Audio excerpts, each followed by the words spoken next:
Today we're going to be looking at how to divide integers. Specifically, we're going to be looking at how to divide a negative integer by a positive integer. We have a couple of examples that we're going to work through together here, so let's get started. For question number 1, we're being asked to divide negative 24 by 3. Clearly here we have two different signs in this equation, and as we can see up top here highlighted in yellow, whenever we're dividing integers that have different signs, our answer is going to be a negative quotient.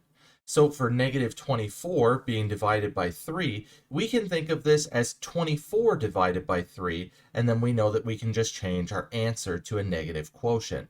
So when we divide 24 by 3, we get the quotient of 8, and since these are different signs, this 8 is going to be a negative 8.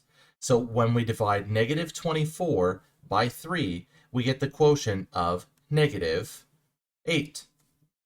Now moving on to question number 2, where this time we're being asked to divide negative 81 by 9. So clearly here we have two different signs once again, so we know that our answer is going to be a negative. So we can just divide this as if it's 81 being divided by 9. Well, when we divide 81 by 9, we get the quotient of 9. And since we have two different signs here, this 9 is going to be a negative 9. So when we divide negative 81 by 9, we get the quotient of negative 9.